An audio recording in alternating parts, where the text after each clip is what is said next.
Hello, with this mini lecture I'd like to give a background to the emergence of the Reformation in the early 16th century.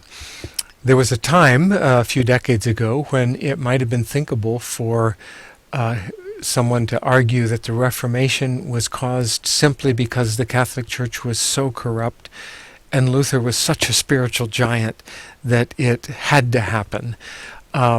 Today, historians are clear that the origins of the Reformation are much more complicated than that. And so in these two short lectures, I'd like to give an overview of some of the streams that gave rise leading into the Reformation, knowing that it's an ongoing debate or discussion. Part of that discussion is the very use of the term Reformation in the first place. I want to make it clear that when we use words like Renaissance and Reformation or Enlightenment, we are participating in an argument. We're saying that something happened in the 16th century that led to the reform of the Christian Church. Now let's be clear, from a Catholic perspective, could say there was nothing that needed reforming, and it was not the Reformation. It was simply a revolt that led to the destruction of the universal church, that led to the body of Christ being not just divided but splintered, and possibly even to the emergence of a modern secular view of reality.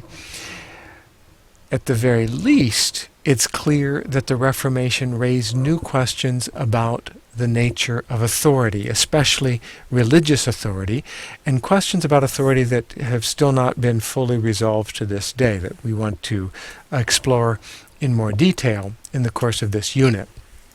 One clear source of the Reformation is the Renaissance itself, particularly its links with humanism. And here we can trace a link between Italian humanism and its influence in the North. The Reformation is often understood to be a phenomenon in England and especially Germany, a little bit France, but not so much Spain and Italy. So how did the Reformation move north?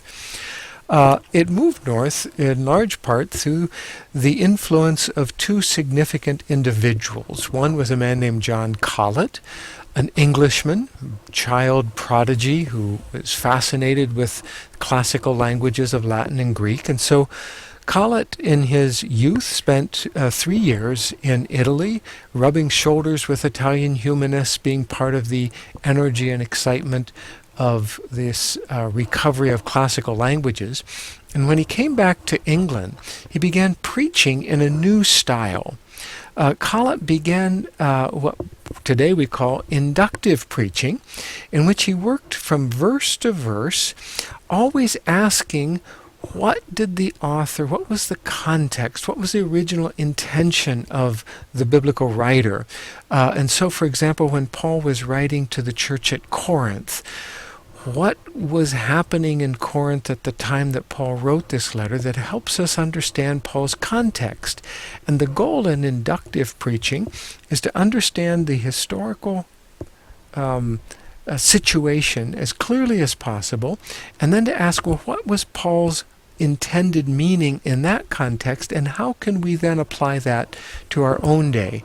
That inductive preaching, humanist-inspired approach, rather than deductive, keep that in mind, became a standard approach to preaching in the Catholic Church in England, and then also in the Netherlands with the work of a man named Erasmus. Erasmus is probably the fullest expression of Northern humanism, a deeply committed Catholic priest who loved the church and yet found himself critical of the church in many of its abuses, named some of them, and he began to apply his humanist knowledge in a way that he hoped would reform the church while remaining fully Catholic. One of the first things he did was to ask new questions about the biblical text itself.